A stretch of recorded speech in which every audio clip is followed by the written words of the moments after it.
Good afternoon, this is Schweitzer, and we're going to look at the review for the sixth big idea in chemistry, APChem, which is the basically equilibrium. Any bond or intermolecular attraction can be formed, can be broken. These two processes are in dynamic competition, sensitive to initial conditions and external disturbances. Okay. We have a handful of enduring understandings here. You can take a look at those. Going to review some of the concepts here. What is an equilibrium constant, and how do I write out the expression? Keep in mind that when we have our K value, we are going to be tracking the relative rate of concentration of products to concentration of reactants. And these are pretty common. This one here, I guess, is more common than I would use to describe tracking of the concentrations. And then, of course, you'd see that when equilibrium has been achieved is when they go steady. We still have a situation where things are changing. They just aren't changing. There's no net change. Things that do not have concentrations, like pure solids and liquids, therefore cannot be listed on here and therefore not included in the equilibrium expression. We use coefficients to write out the equilibrium expressions. So that being said, there'll be some examples I'm sure coming up here. Here's one right here. So more specifically with solubility equilibrium, one of our main types of equilibrium. Here is our solid going to an ion and KSB. Notice that there's a 2 right here coming from that 2. And then brackets, very important, that means moles per liter. And my KSB is temperature sensitive. Other than that, because there's a solid here, nothing is here. Sometimes they show it as being over 1. I got a couple examples here of just how we write out a solubility equation, in a more standard way, not involving equilibrium. Molecular equation, ionic, net ionic, and you should be aware of how those work. Here we have a picture of a pretty standard, this one involves calcium fluoride, but essentially we have, I notice I have a little typo there, this is AgS, not HSO4. So notice that we have a situation where we have a saturated ions present here. If I'm in fact dissolving, in this case, silver sulfide, then when you dissolve this item into a beaker, you're going to get a concentration of 2 Ag pluses and 1 S minus 2. So your ratio of those guys is 2 to 1. 2 Ags to 1 sulfide. And that should be painfully obvious there. So given the equilibrium concentrations, you can determine K. So if you have a reaction, this is one thing that you'd want to be able to do. If given the molar solubility, so if I have a beaker and I have on the bottom some silver sulfide, then I would want to, again, if I dissolve this item, I would have Ag plus, S minus 2. If you're giving me the concentrations of the liquid solution and there's solid on the bottom, that means this thing is saturated. Now, another name for saturate here is going to be the molar solubility.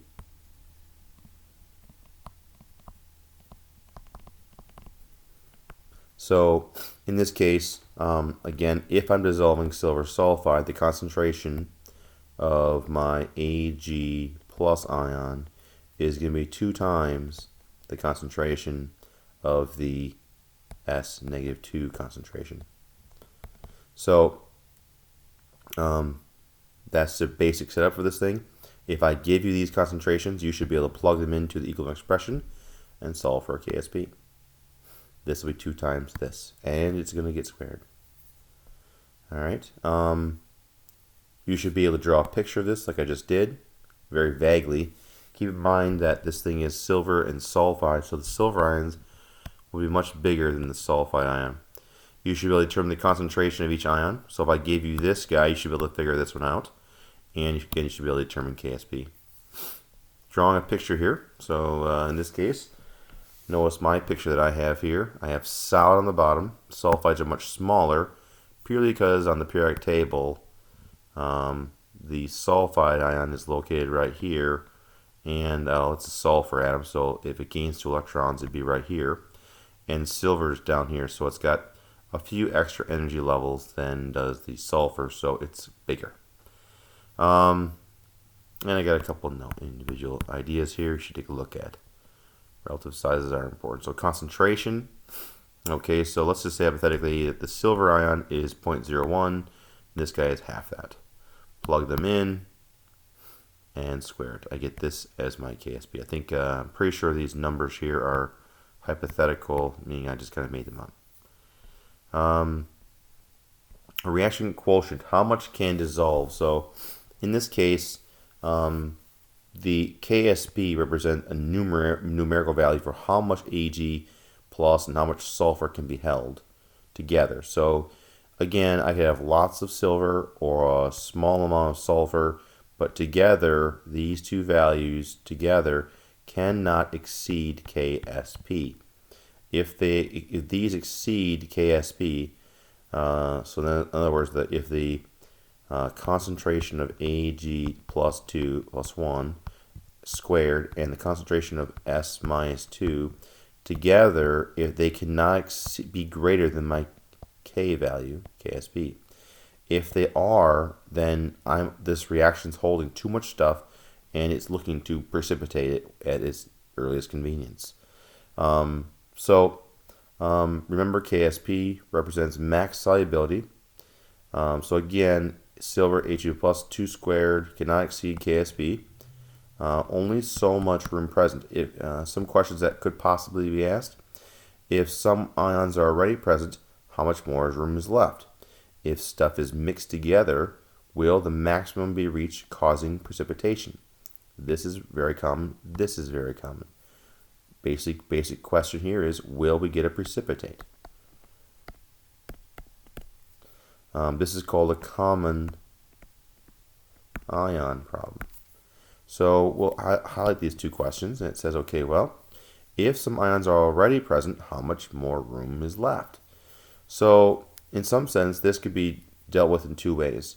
I could say, well, in pure water, how much silver sulfide could precipitate?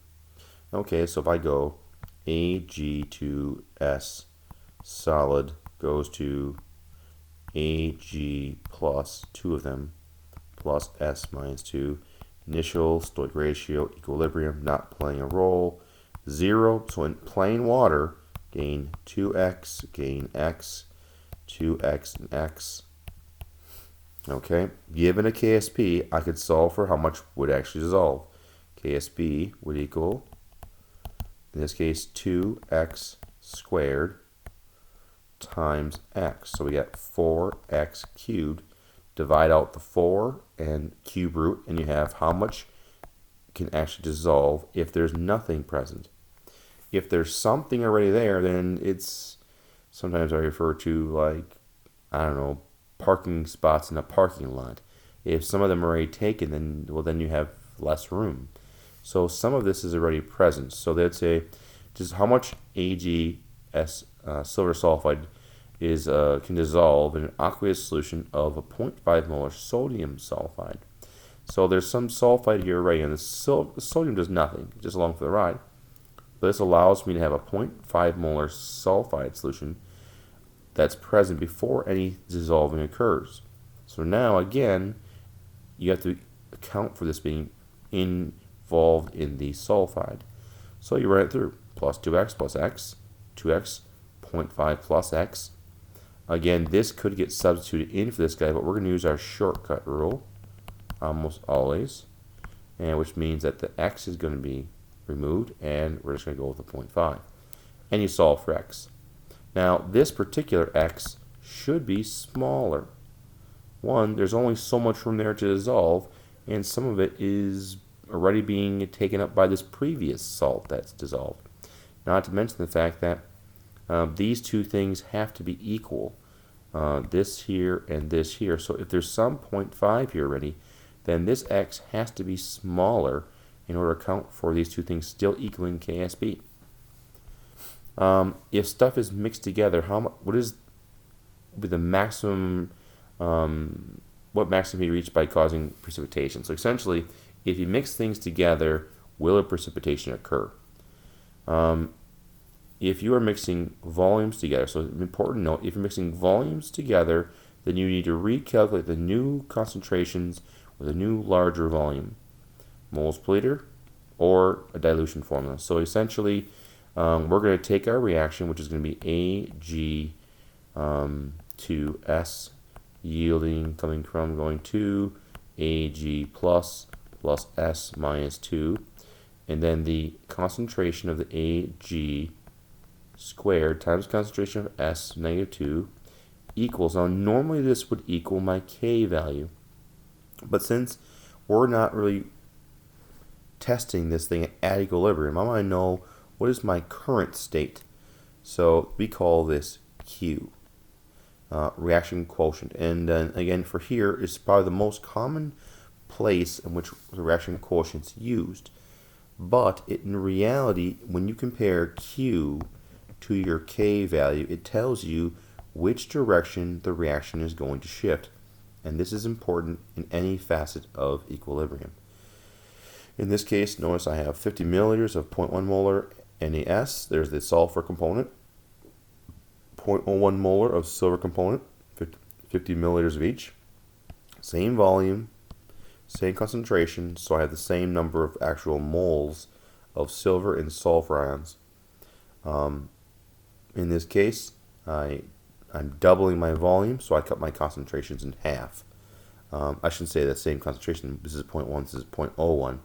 But since I'm doubling my volume, the 0.1 gets cut down to 0.05, and the 0.01 goes to 0.005. Now I did that with simple proportions, on the fly, but you'd want to use M1V1 equals M2V2 to show your work in order to know how you get these items down to the new concentrations. At some point, you calculate Q, and you must make a physically in your notes for your answer tell this right here. Q is bigger than K, so this will happen.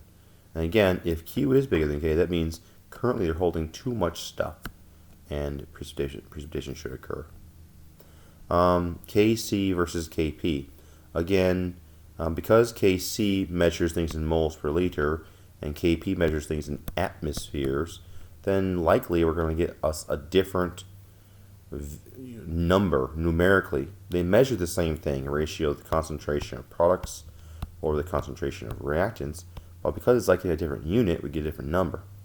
So if I were to write out the Kp expression for this, Kp would equal products or reactants. Again, this is the only gas present here, so it's going to be the pressure of W squared over 1. The Kc for this thing would be concentration of W squared and then over concentration of Y squared. And again, this is two different ways of doing a K value. If you want to convert Kc to Kp or vice versa, there is a mathematical formula which isn't given on the AP exam as of 2015. But one thing you should note is that if the moles of gas on the reactant side equal the moles of gas on the product side, then Kc equals Kp. Alright, so for example, if you have A gas plus B gas yields 2 C gases, this is a reaction where Kc will equal Kp. I have 1 plus 1 equals 2. I could even put plus D solid, and it still would equal, because again, only counting gases. Again, I just talked about this. Can you convert Kc, Kp? Yes. Here's the formula. And I talked about how the moles of gases are equal. Kc equal Kp. That's mostly because of this thing right here, which you take the N, delta N is the moles of gaseous products minus the moles of gaseous reactants, and if they're equal, then N equals 0, and anything to the 0 power is 1, and then therefore Kc equals Kp. Very important to see the shortcut rule for that.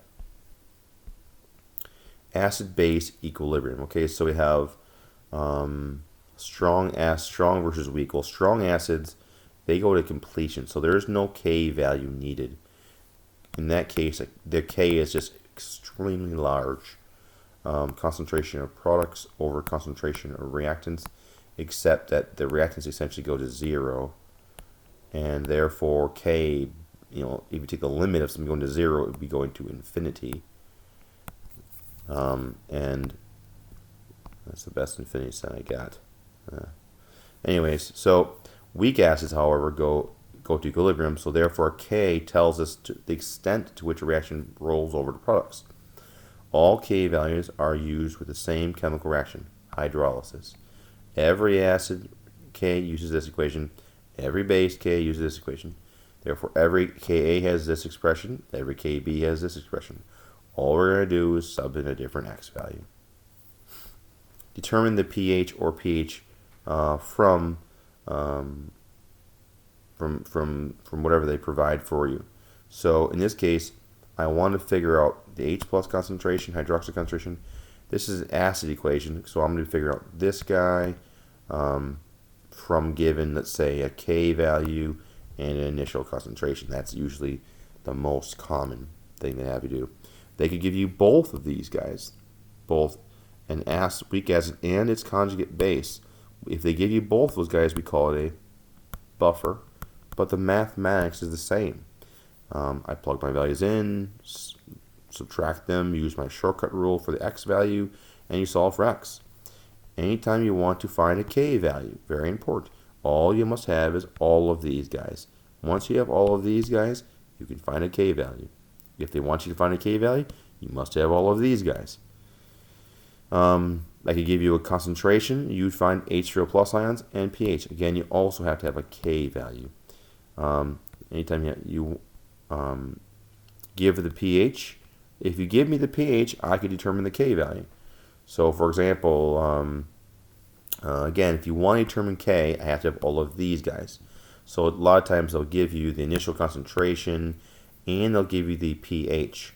So an example of this would be, let's say we got, let's say a 0.1 molar, and then I say the pH of this thing is, let's go with 1 molar, just change up here on the fly, and let's say the pH is 1. pH equals 1. What is the Ka value for this thing? Well, if the pH is 1, then that means that the H3O plus ions is 0.1.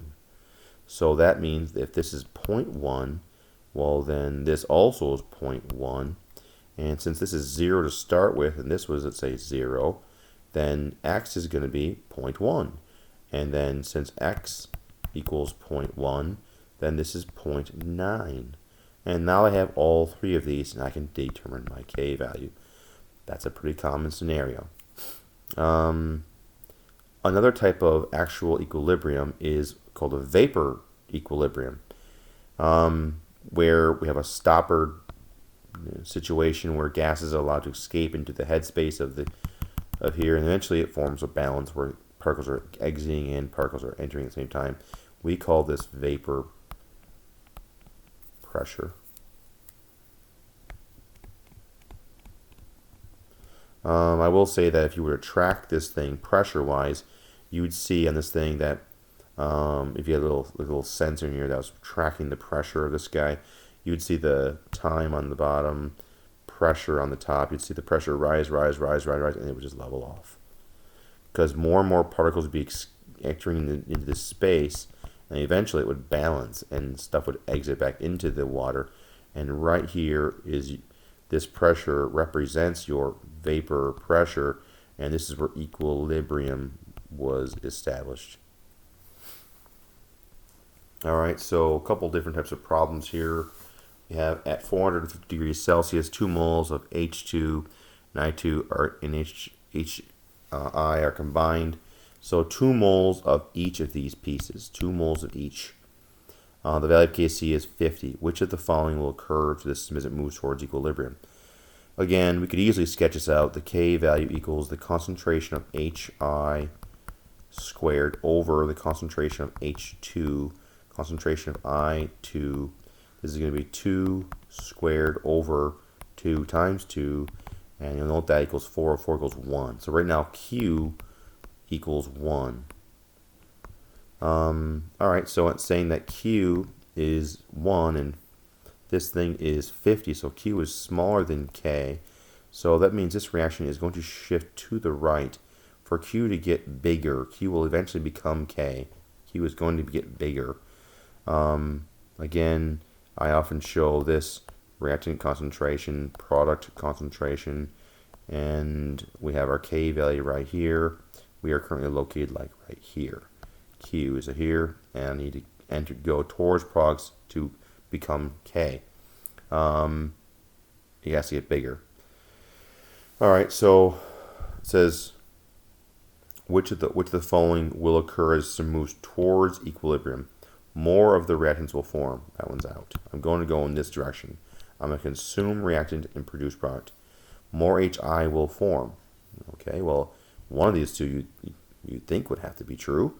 If I'm going to lose this or I will gain this.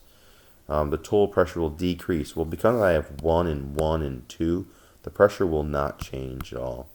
No net reaction will occur because the number of molecules is the same in both sides of the equation. Okay, we will have a shifting.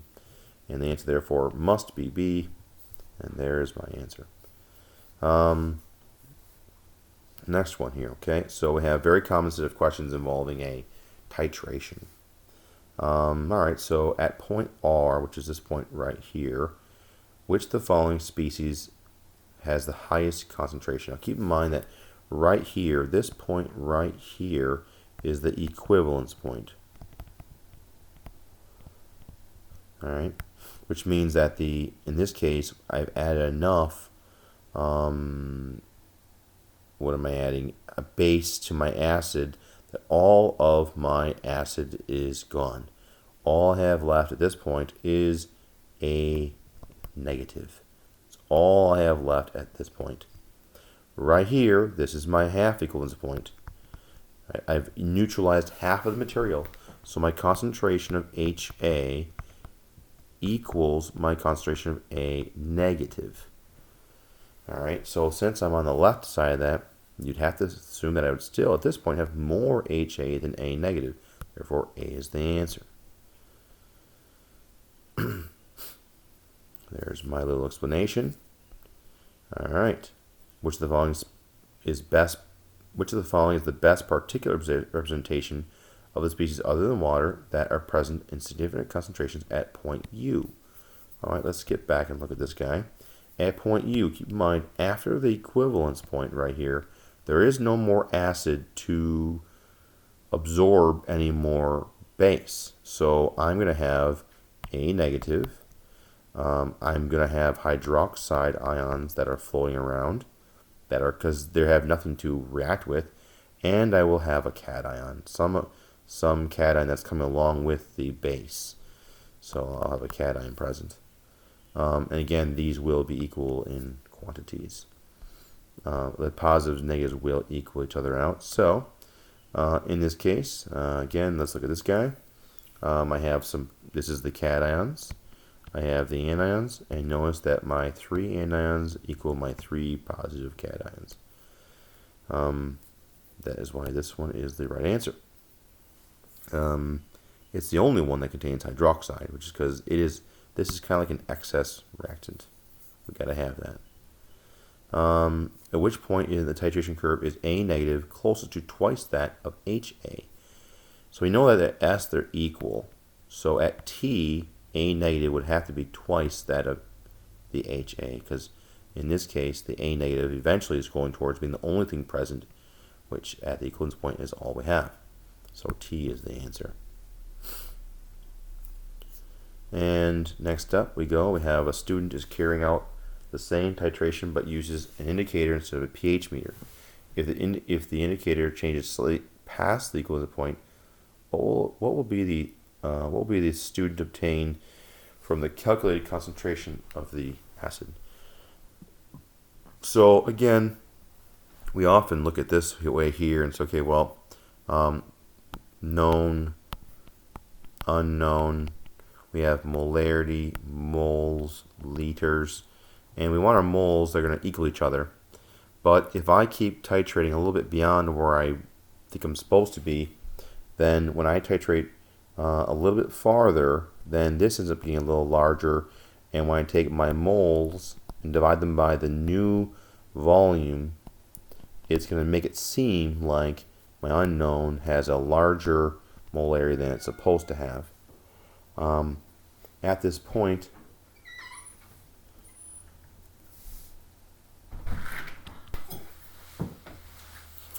alright, so again, it says here the answer is going to be slightly more than 0.08. Again, this is the actual answer right here. And then because it is going to be a little bit above that level because we overshot it some is why it is B. And I have more of an explanation right here. Finally, to determine the answer, what is the pH range? And there's an error on this thing right now. I made a mistake earlier on. But the caffeine is a weak base. So again, we don't need to do any mathematics here. You just need to know the pH range of a general weak base, which would be this guy right here. There's a calculation here, and the reason why I got it backwards is because you can go through and do all the calculation, but if you don't take in mind that's a base, then I updated the calculation here. So you just need to flip your Ka to Kb, and then everything runs as a base. Again, as you're going fast, you got to be able to read carefully, and all this work really would be unnecessary just knowing the general range for a weak base. Number 30, as a reaction progresses towards equilibrium, the rate of the forward reaction does what? Okay, well, we have PCl5, and it's saying decomposes into PCl3 and Cl2 according to the equation above.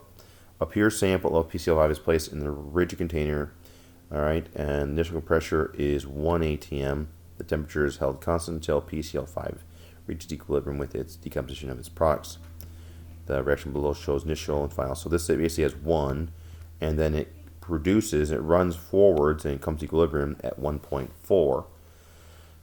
So as the reaction progresses towards equilibrium, the rate of the forward reaction does what? Again, for any reaction going towards equilibrium, if I don't have any product, I just have reactant proceeding to product, but I don't have any product, so there is no reverse reaction. So as the reaction proceeds, the forward reaction ends up dwindling, getting smaller, and the reverse reaction picks up a little bit. And then, of course, as you lose reactant and gain more and more product, your reverse reaction gets bigger and bigger, and your reverse gets smaller and smaller. So the forward reaction is dwindling, and the reverse reaction picks up, and eventually it reaches a balance. The answer is going to be C. The forward reaction decreases to become constant non-zero at equilibrium. So again, it doesn't stop, it just moves to a non-zero number.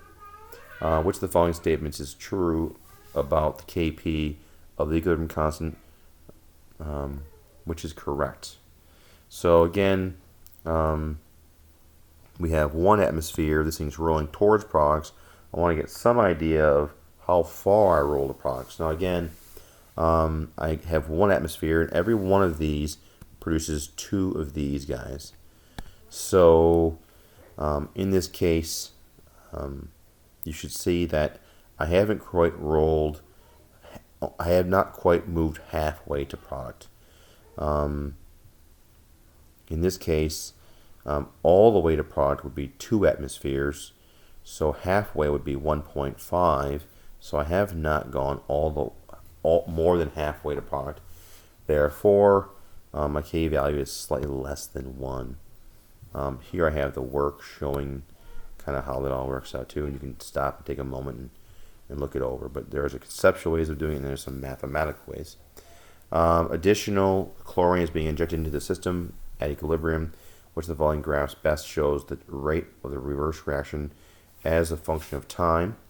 In this case, we have you're injecting chlorine. So the reaction is C is the answer. You're injecting chlorine, and it spikes and comes to a new higher level. This one is the only other one that's somewhat close. It spikes, but they actually have it going lower than it was before. And you can't do that. I mean, it'd be kind of like saying that you have a teeter-totter with an individual on one side and another one on this side. And if you throw another guy on this side, of course it balances down like this now. But eventually, let's just say 2 kids got on here. So then all of a sudden, you take this and the one kid stays, and one kid rolls up here and rebalances it. But you still have more stuff on each side. Now you have 2 kids on both sides to rebalance it. You have more there than you started with. So the concentrations might be balancing, but they're higher. Have to balance to a higher amount. That's this guy.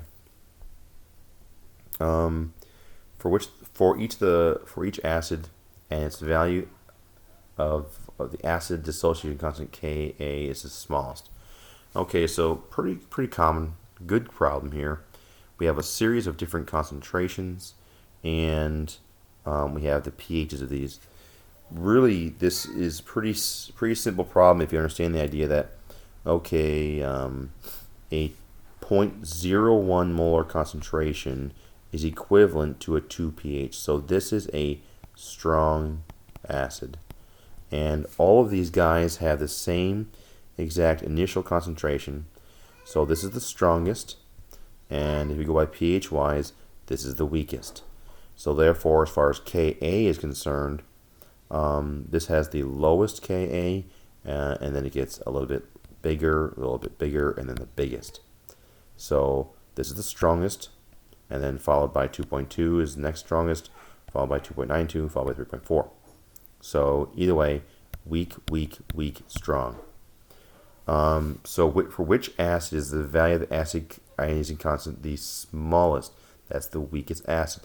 That's going to be this guy, acid number 1. For which of the 4 acids listed in the table is hydrochloric acid? That's a strong acid. That's acid number 2. Of the following species, which has the greatest concentration of 1 molar solution of acid at equilibrium? So they want to know, okay, who has of the following species, which has the greatest concentration of 1 molar solution of acid, acid 1 at equilibrium. So okay, so looking at just acid 1, this guy, for a 1 molar situation here, what species is most common in this thing? And because it's a weak acid, we have HA plus H2O yields H3O plus a negative. This guy it's very much reagent favored. The answer is going to be the acid. It's not rolled over the product very much. And here's all our answers. Again, you can take a moment and look through them.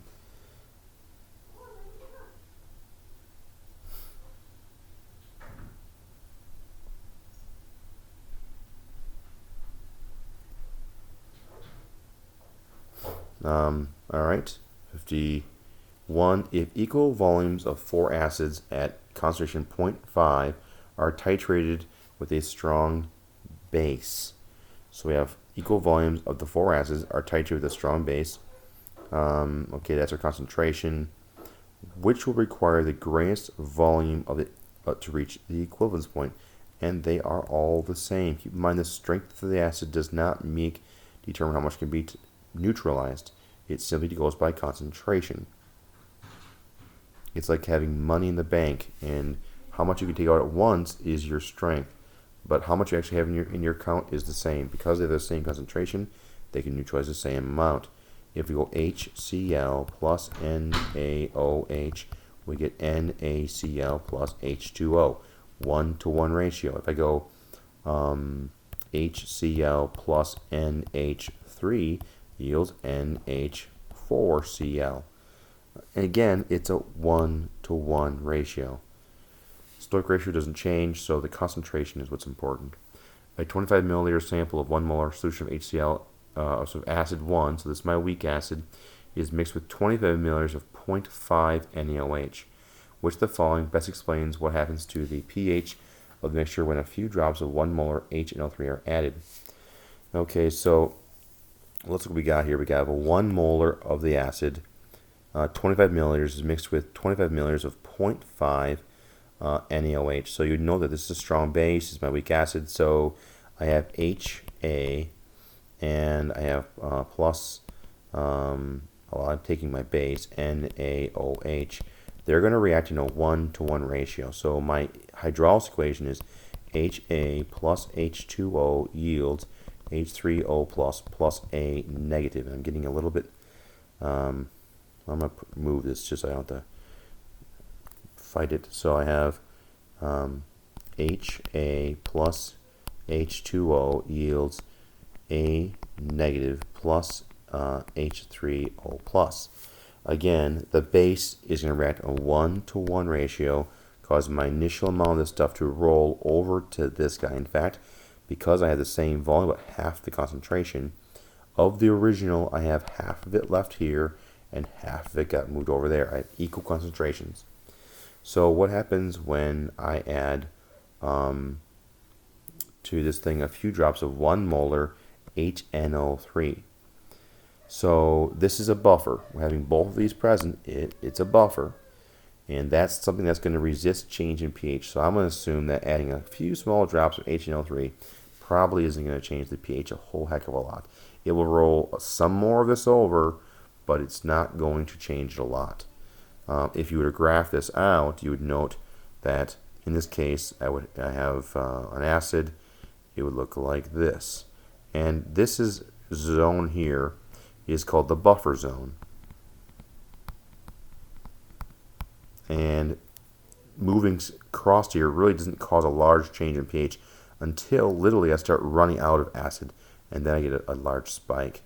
But it's just asking what happens when you move inside this range a little bit. I'm guessing, let's say, okay, pH mixture increases sharply, no. pH mixture decreases sharply, no. The pH of the mixture stays about the same because the conjugate base of acid 1 reacts with the H3O plus ions. Most likely that sounds pretty good. The pH of the mixture stays the same because the hydroxide ions in the solution react with the H3O plus ions. I was assuming these look pretty similar. Let's see what they put down for an answer. We got they all the same concentration. Okay, we did that one. And then we have this guy. Okay, so it's saying the best answer is D, because in some sense the particular hydroxide ions, in this case, is drop them in, they don't really react with the A negative, which is what C is saying. They truly just, the only real reaction we have is, other than hydrolysis, is H plus OH negative yields H2O. So these two guys react to form water, and then by Le Chatelier's principle, it rotates back over to rebalance. So that is why this is the best answer is D. They're both quite close, and some people might even write down that the actual A negative is reacting with it, but truly just the H plus and hydroxide are reacting. Alright, so we got table 55 shows the values of Ka for 4 weak acids, which are the following pairs of chemical species, when combined, form in equal molar amounts, result in a buffer which is closest to 7.5. Again, when you have equal amounts, one thing I note about Ka is that when you have HA and you have A negative, this is your acid and your conjugate. When you have equal concentrations of these things, the negative log of your K value equals your Ka. And at this point, if you have equal concentrations, your Ka equals, I should say, the log of your K equals your pKa. So if I take the negative log of this guy right here, it will give me my my pKa. my pKa, and therefore my pH. So essentially, whatever my buffer zone looks like this. Again, I'll redraw the same picture. Anytime I have a quantity of my acid, weak acid, and my conjugate base, it will hold a buffer zone and then it will move up along like this. So this whole range right here is showing a variety of combinations of lots of HA all the way down to very small amounts of HA. And conversely, if you have lots of HA, you have a very small amount of A negative. And over here you have a very small amount of HA and a very large amount of A negative. Either way, either combination, we're showing a relatively consistent pH. That being said, if I want to know my buffer zone, I take the negative log of this thing, and it'll give me essentially my pKa, which is my buffer zone. Negative log of this is very close to 7, and which is what I want. COCl2 decomposes according to the equation above.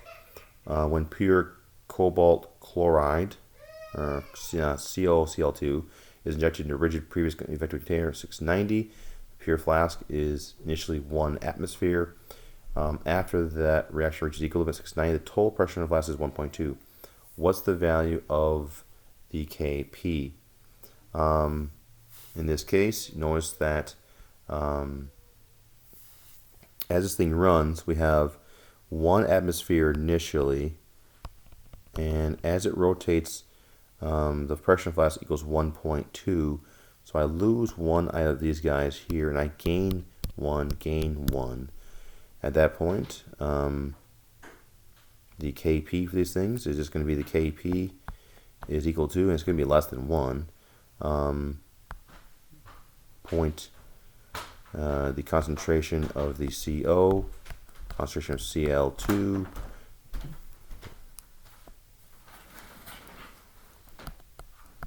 alright, and the concentration of the COCl2, and plug in your values from your ice table into here, and you should get 0.05. Take a look at that one. That one's got a little bit of math to it. Other than that, you're all set. Good luck.